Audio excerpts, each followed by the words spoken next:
ठीक है बेटे, सुने आप लोग, V is proportional to D and V is equal to H not D। H not Hubble constant है और ये H not is very important and its parameters and its units are kilometers per second per mega pass per second. तो ये हमने इनको देखना है, एक तो इसको जरा समझना, लेकिन इसकी हबल कांस्टेंट की एग्जैक्ट वैल्यू जो सर्टन है वो पहले तो ये about 500 kilometres per second per mega पर सेकंड समझी जाती थी, लेकिन अब इसकी अभी भी ये सर्टन नहीं है, लेकिन ये approximate value most of the literature में ये 45 टू 90 के दरमियान है और इसे नॉर्मली ये तकरीबन ये 70 काउंट की जाती है कि 70 kilometre per second per mega पर सेकंड, ये इसकी वैल्यू ली जाती है नॉर्मली 45 टू 90 के दरमियान। अभी हम ये पर सेकंड क्या है, किलोमीटर्स पर सेकंड, तो आप लोग समझ रहे हो, तो इसको इसको समझते हैं। पहले आप लोग देखेंगे बेटे, फर्स्ट ऑफ ऑल तो देखें यूनिट में आ रहा है किलोमीटर्स पर सेकंड, इसका पर अगर हम इसको देखें तो पर मेगा पर सेकंड, PARSEC पर सेकंड, मेगा मेगा तो आपको पता है ये 1 मिलियन होता है, और पर सेकंड क्या है इसको एक समझना होगा आपने, और फिर आप लोग कांस्टेंट को समझेंगे। तो वैसे तो ला तो बिल्कुल सिंपल सा है कि V is equal to H not D, और H नॉट जो है ये कांस्टेंट है बेटे। किलोमीटर पर सेकंड यानी आप ये समझ लें कि अगर इसकी वैल्यू आज हम समझते हैं कि 70 किलोमीटर पर सेकंड है, तो फिर नजर आ रहा है कि 70 किलोमीटर पर सेकंड किसमें है, फी 1 मेगा पर सेकंड के अंदर, 1 मेगा पर सेकंड में 70 किलोमीटर पर सेकंड इस कांस्टेंट की वैल्यू है। अब मेगा पर सेकंड क्या है, मेगा तो आपको पता है 10 मिलियन 1 मिलियन है, लेकिन पर second is the unit of distance, it is the unit of distance. कितना डिस्टेंस है पर सेकंड, 1 मेगा पर सेकंड में 70 kilometre per second H not की वैल्यू है। पहले आप लोग इसको समझ लें, फिर हम पर सेकंड की बात करते हैं। 1 मेगा पर सेकंड में 70 kilometre per second H not की वैल्यू है।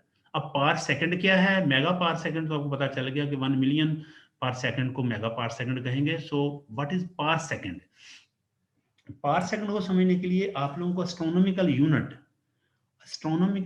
AU के बारे में पहले जानना होगा। AU क्या है, AU is the astronomical unit, distance का जो एक एस्ट्रोनॉमिकल यूनिट है उसे हम 1 AU कहते हैं। 1 AU is the distance between average distance is the average distance between sun and earth. जमीन और सूरज के दरमियान एवरेज डिस्टेंस जो है उसको हम 1 AU यानी कि 1 एस्ट्रोनॉमिकल यूनिट कहते हैं। याद रखना बेटे, क्योंकि जमीन और सूरज के दरमियान डिस्टेंस जो है वो चेंज होता रहता है, तो हम साल का एवरेज डिस्टेंस अगर लें तो जो एवरेज डिस्टेंस है साल का, average distance between sun and earth, this is called 1 astronomical unit and its value is 1.49 10 पर 11 मीटर्स, और ये 1 लाइट ईयर से कम है, 1 लाइट ईयर से तकरीबन ये 1 लाख टाइम्स कम है। तो याद रखना बेटे। अब आप पार सेकंड को समझेंगे। पार सेकंड की नॉर्मल वैल्यू जो है वो 3.08 इंटू 10 पर 16 मीटर्स है, और ये लाइट ईयर से ज़्यादा है, क्योंकि 1 लाइट ईयर जो है वो तकरीबन 9.46 इंटू 10 पर 15 मीटर्स है। तो लाइट ईयर 15 मीटर्स 10 पर 15, पर सेकंड 10 पर 16 एंड एस्ट्रोनॉमिकल यूनिट इज 10 पर 11 मीटर्स।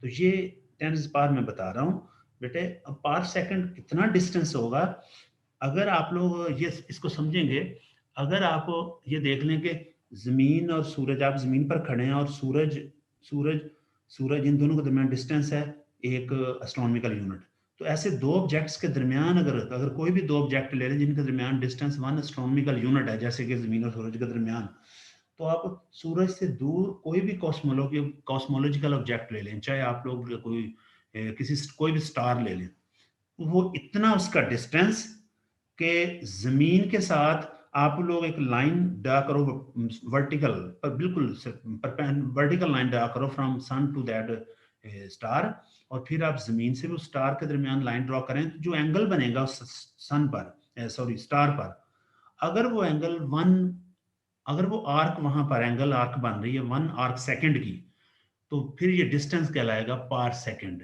आप लोग शायद इस बात को समझें, मैं आपको समझाता हूं और समझा के छोड़ूंगा बेटे, आप लोग सुनेंगे। जमीन और सूरज के दरमियान डिस्टेंस 1 एस्ट्रोनॉमिकल यूनिट है, और आप कोई भी 2 ऑब्जेक्ट के दरमियान डिस्टेंस 1 एस्ट्रोनॉमिकल यूनिट लोगे तो फिर दोनों ऑब्जेक्ट से लाइन ड्रॉ करोगे, किसी भी दूर कॉस्मोलॉजिकल ऑब्जेक्ट तक लाइन ड्रॉ करोगे।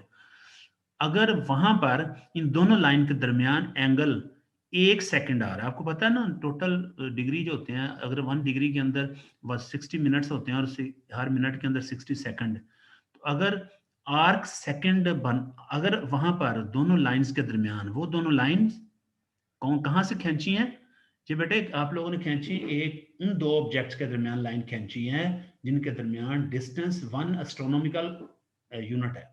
यानी आप ये समझ लें सूरज और जमीन के दरमियान, सूरज से उस ऑब्जेक्ट तक, फिर जमीन से उस ऑब्जेक्ट तक आपने लाइन खींची, और उस ऑब्जेक्ट पर, जो दूर ऑब्जेक्ट जहां पर ये दोनों लाइनें जाकर मिलेंगी, वहां पर अगर एंगल आर्क एंगल जो है, यानी एंगुलर डिस्टेंस जो है, वो अगर 1 सेकंड बन रहा है तो समझ लें फिर वो ऑब्जेक्ट जो है वो 1 पार सेकंड दूर है, 1 पार सेकंड। और यहां पर बात हो रही है मेगा पार सेकंड की। तो आप लोग, मेरा आई होप कि आप समझ गए होंगे कि ये हबल कांस्टेंट जो है, इसकी वैल्यू क्या है कि 1 मेगा पार सेकंड में 70 किलोमीटर पर सेकंड, ये इसकी कांस्टेंट की वैल्यू है। तो ये हबल ने ये लॉ दिया था बेटे, उसके मुताबिक ये बड़ा सिंपल सा है वैसे तो, लेकिन ये this law is a good evidence for the universe, about the universe, कि यूनिवर्स जो है मुसलसल एक्सपैंड हो रही है। और अगर आप लोग इस ग्राफ को देखें तो ये ग्राफ जो आपको नजर आ रहा है बेटे, अगर आप देखें, हम ग्राफ डिस्टेंस और रिसेशनल वेलोसिटी के दरमियान खींचें, यानी दूर हटने की बॉडी की दूर हटने की वेलोसिटी और फिर उनके डिस्टेंस के दरमियान ग्राफ ड्रॉ करें, तो चूंकि ये दोनों प्रोपोर्शनल है तो फिर ग्राफ स्ट्रेट लाइन आना चाहिए। और मुख्तलिफ कॉस्मोलॉजिकल ऑब्जेक्ट्स के लिए हमने ये देखे हैं, तो जैसे देखें मोस्ट ऑफ द ऑब्जेक्ट जो है वो इसी, अगर हम ये बेस्ट फिट कर्व जो है वो बेस्ट फिट लाइन ड्रॉ करें इन तमाम ऑब्जेक्ट्स की, तो ये लाइन ऑलमोस्ट स्ट्रेट लाइन आ रही है, और मोस्ट ऑफ द ऑब्जेक्ट जो है वो इसी के ऊपर लाई कर रहे हैं, कोई बहुत थोड़ा नीचे कोई ऊपर। इसका मतलब ये है कि ये कुछ जो है उनका डिस्टेंस उस हिसाब से नहीं बढ़ रहा और कुछ की वेलोसिटी उस हिसाब से नहीं बढ़ रही, लेकिन ओवरऑल अगर हम जनरल ट्रेंड देखें तो ट्रेंड हमें बिल्कुल हबल लॉ जो है उसको फॉलो करता हुआ नजर आता है। तो आप लोग समझ सकते हैं कि हबल जो है वो, हबल का लॉ बिल्कुल ठीक था, रियलिटी के करीब है कि जैसे जैसे डिस्टेंस इंक्रीज होता है वैसे वैसे रिसेशनल वेलोसिटी जो है वो भी ऑब्जेक्ट्स की इंक्रीज होती है। तो ये हमें वही ग्राफ नजर आ रहा है, और इसका मतलब है हबल लॉ जो है उसको अगर आप वेलोसिटी को पे डिवाइड कर दें, हबल लॉ जो है, Hubble law v is equal to distance Hubble constant, ये हबल लॉ ही है जिसमें, आई एम सॉरी ये डिवाइड नहीं, ये हबल लॉ ही है जिसमें वेलोसिटी जो है वो किसके इक्वल है, Hubble constant multiply by distance. तो हबल कांस्टेंट चूंकि कांस्टेंट है लिहाजा वो तो इसमें काउंट नहीं होगा, सो हम कह सकते हैं कि velocity is proportional to distance. तो जैसे जैसे डिस्टेंस बढ़ेगा वैसे वैसे वेलोसिटी भी इंक्रीज हो रही है। उसका ठीक है टेस्ट।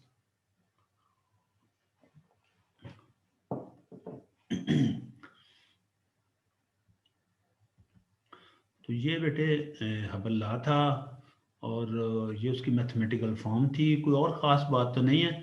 आप लोग अब क्वेश्चन पूछो, अभी मैं आज कराना तो ये बताना थोड़ा सा हबल लॉ के बारे में था, तो बता पूछें आप क्वेश्चन, आप लोग क्वेश्चन पूछो बेटा। अस्सलाम वालेकुम सर। वालेकुम अस्सलाम बेटे। अस्सलाम वालेकुम सर। जी वालेकुम अस्सलाम। सर हबल कांस्टेंट की वैल्यू जो है ये विद टाइम अगर हम देखें तो ये चेंज होती है, ये कांस्टेंट नहीं रहती, ये ट्रू है बात?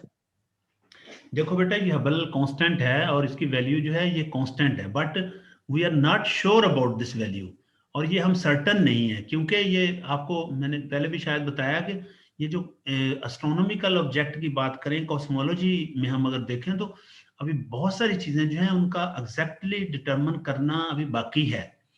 हबल कांस्टेंट अगर ये कांस्टेंट ही नहीं तो फिर वेलोसिटी और डिस्टेंस जो है कॉस्मोलॉजी ऑब्जेक्ट का ये प्रोपोर्शन नहीं रहते, लेकिन इसका मतलब ये नहीं कि ये कांस्टेंट नहीं है, ये Hubble constant has a constant value, लेकिन अभी इसके बारे में श्योर नहीं है कि इसकी एग्जैक्ट वैल्यू क्या है, इसलिए फिर हमें ये चेंज होती है, ऐसे लगता है कि जैसे चेंज हो रही है।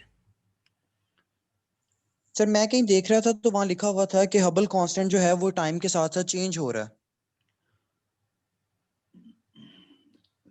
तो ऐसा है कि नहीं? मैं ये बेटे मेरा ये ख्याल है कि इसकी जो चेंज है ना हबल कांस्टेंट में, वो एग्जैक्ट हबल कांस्टेंट की वैल्यू का डिटरमिन ना होना है।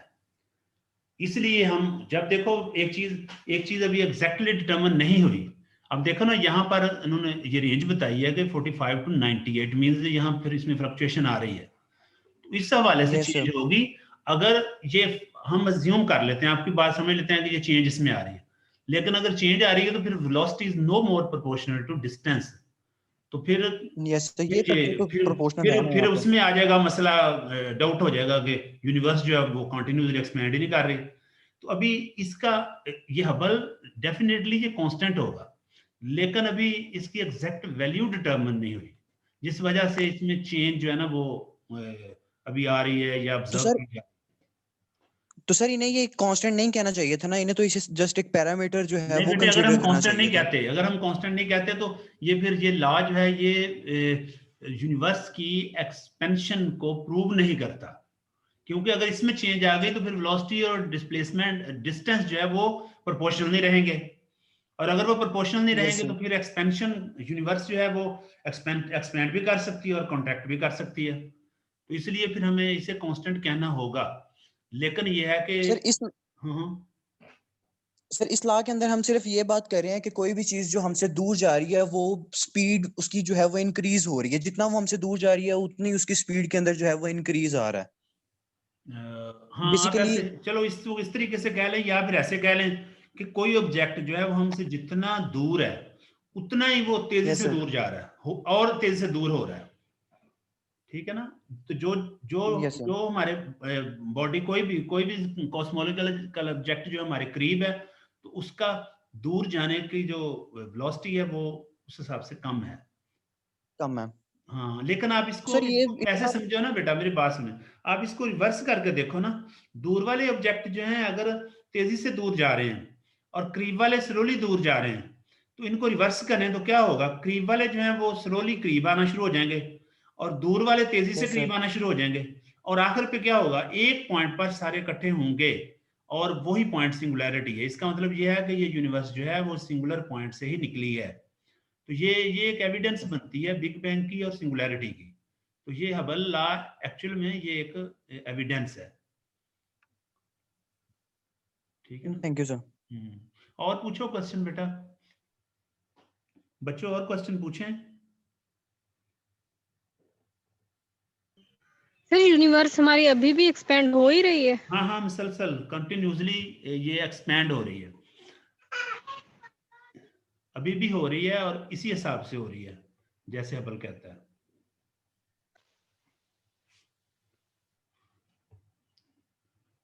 और पूछें क्वेश्चन बेटा।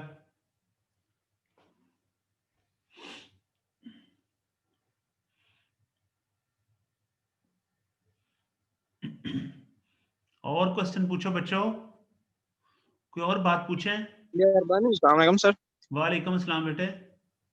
सर ये एक्सपैंड हो रही है तो किसी फ्री स्पेस में हो रही होगी ना, तो वो फ्री स्पेस तो पहले से एग्जिस्ट करता है, तो एक्सपैंड होना तो नहीं कहेंगे ना? हाँ हाँ, वेरी गुड। दोबारा बोलो, फ्री स्पेस में तो हो रही है एक्सपैंड। वेरी गुड, तो फ्री स्पेस तो पहले से मौजूद है। हाँ, आप यही कहना चाह रहे हैं। देखो बेटे, फ्री स्पेस जो जी है, सर बिल्कुल। जहां आप अपनी जगह पे, आपकी लॉजिक बिल्कुल ठीक है कि फ्री स्पेस तो पहले से मौजूद है, तो फिर इसको एक्सपेंशन तो ना कहेंगे। हाँ, लेकिन बेटे हम एक्सपेंशन लेंगे कॉस्मोलॉजिकल ऑब्जेक्ट्स, जहां जहां की जो एंड है, जो लिमिट है। फ्री स्पेस तो जहां भी है, जितनी भी है, वो तो अनलिमिटेड है। लेकिन हम ये देखेंगे कि जब बिग बैंग हुआ है और जो ऑब्जेक्ट निकलना शुरू हुए हैं, तो वो उनकी बाउंड्री थी।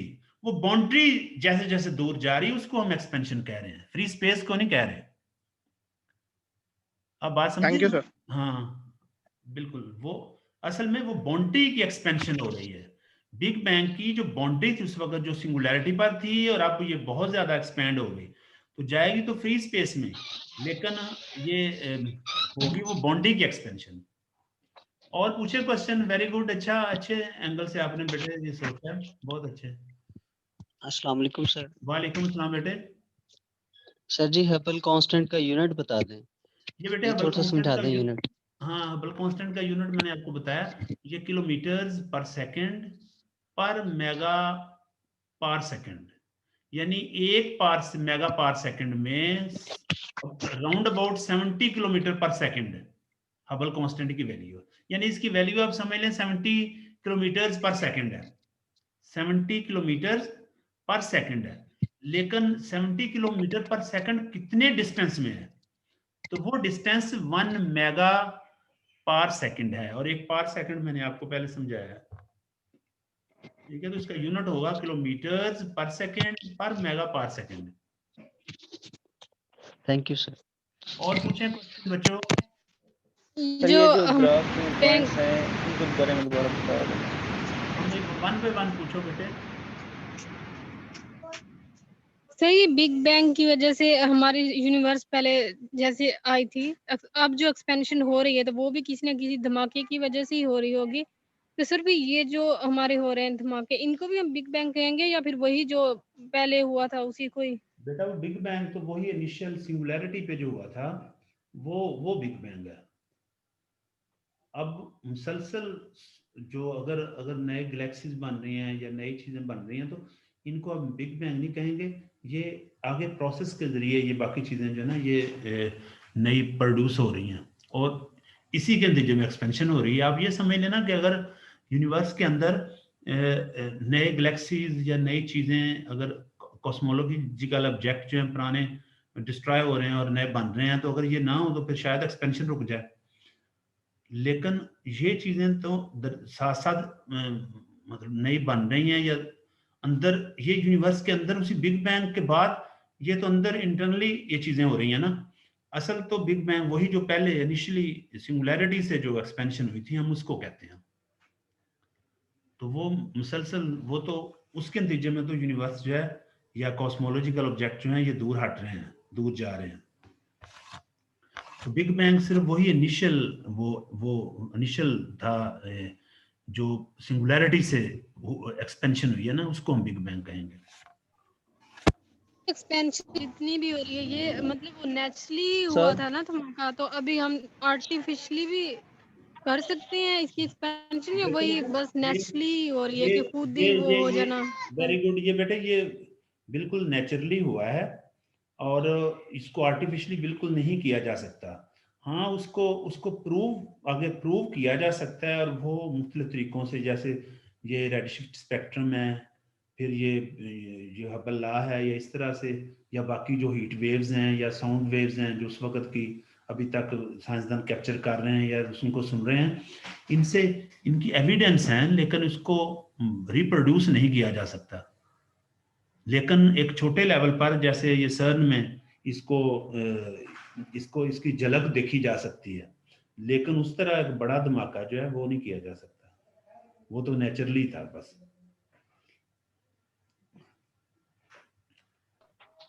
माइक्रोस्कोपिक हम कह सकते हैं ना कि डिस्टेंस इंक्रीज करता है तो वेलोसिटी इंक्रीज करेगी, मतलब दूर वाले जल्दी आएंगे और करीब वाले आहिस्ता आहिस्ता आएंगे, क्योंकि ऐसे तो नहीं हो सकता अगर हम करें बेटे को खुद देखें तो इस चीज। हाँ हाँ हाँ बिल्कुल, अगर हम इसको रिवर्स देखें रिवर्सली, तो फिर दूर वाले जल्दी आएंगे, ज़ाहिर वो दूर तेजी से जा रहे हैं तो करीब भी तेजी से आएंगे, और करीब वाले जो स्लोली करीब आएंगे और आखिर पे एक ही पॉइंट पर इकट्ठे होंगे।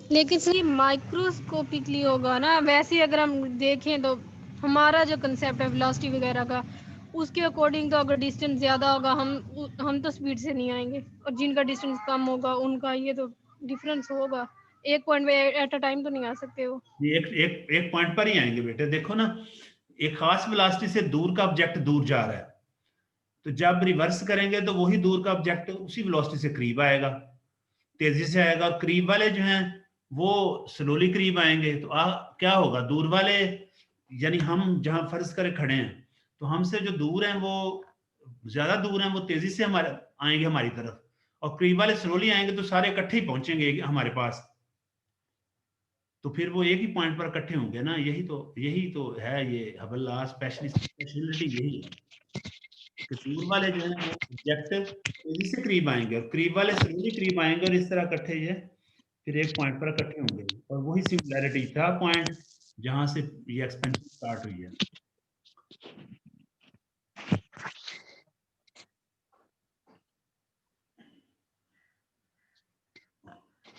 और बेटे पूछें कोई क्वेश्चन? सर ये ग्राफ में जो पॉइंट्स हैं हाँ हाँ, ये जमीन से डिफरेंट आवर्स का लिया हुआ है? नहीं ये बेटे जो है ना ये मुख्तलिफ ऑब्जेक्ट्स हैं, मुख्तलिफ गैलेक्सीज या स्टार्स या उनको उनको देखा गया, तो उनका डिस्टेंस किसी भी पॉइंट से, वेरी गुड, जमीन से डिस्टेंस आप मेजर कर लें बिल्कुल, ये जमीन से, यानी जाहिर है ये ग्राफ चूंकि हमारा बनाया हुआ है तो हमसे मेजर किया होगा डिस्टेंस, तो वो सारे तो नहीं, ये 10-20 ऑब्जेक्ट को मेजर किया है, उनका डिस्टेंस मेजर किया है, फिर उनकी वेलोसिटी, तो उससे उनका ग्राफ ड्रॉ किया, तो राउंड अबाउट ये स्ट्रेट लाइन को फॉलो कर रहे हैं, जिससे पता चलता है कि ये हबल लॉ प्रूव होता है जिससे।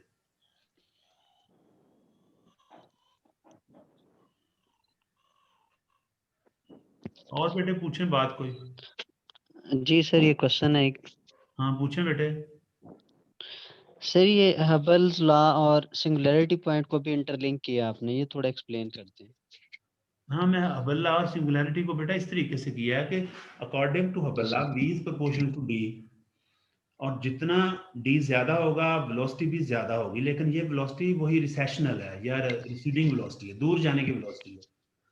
तो बेटे बात ये थी कि जो ऑब्जेक्ट जिनका आप अपने से मेजर कर लें कि जिसका आपसे डिस्टेंस ज्यादा है उनका आपसे दूर जाने की वेलोसिटी भी ज्यादा है, और अगर हम इसको रिवर्स करते हैं तो इसका मतलब है जैसे वो दूर जा रहा है तो करीब भी, तो फिर वो जो दूर ऑब्जेक्ट है वो तेजी से करीब आएंगे, और जो करीब है वो स्लोली करीब आएंगे, और अल्टीमेटली क्या होगा, सारे एट अ टाइम आपके पास इकट्ठे हो जाएंगे, तो वो आप जहां आप खड़े हैं वही पॉइंट ऑफ सिंगुलैरिटी था। तो सिंगुलैरिटी इसका मतलब है अगर ये दूर हट रहे हैं तो फिर ये किसी लाजमी तौर पर किसी एक सिंगल पॉइंट से निकले हैं, सही। इस तरीके से इसको आप रिलेट कर सकते हो। Okay sir, thank okay you. बेटे, थैंक यू वेरी मच। असल में ये मैं अभी ये मुसलसल मेरी तबीयत थोड़ी अपसेट थी, इस वजह से मैं लेक्चर पहले रूटीन में नहीं हो रहे थे, अब अल्लाह का शुक्र है मैं काफ़ी बेहतर हूँ। तो मेरा ये था कि आज ऐसे बजाय से कि आपकी छुट्टी हो जाए, लेक्चर ना हो, तो मैं ना हबल लॉ को और ये थोड़ी सी चीज़ों को एक्सप्लेन कर दूँ। तो बेटे ये इंशाल्लाह नेक्स्ट टाइम हम रेगुलर और रूटीन से लेक्चर जो है ना वो लेंगे। तो अभी आप लोग फिर इसी पे गुजारा कर लें। तो thank you very much, attendance लगा लें बेटे। जी सर सारी वीडियोस की लिंक काइंडली सेंड कर दीजिएगा। ओके बेटे, ठीक है, thank you sir. Thank okay you sir, बेटे, अल्लाह हाफिज। अल्लाह हाफिज़।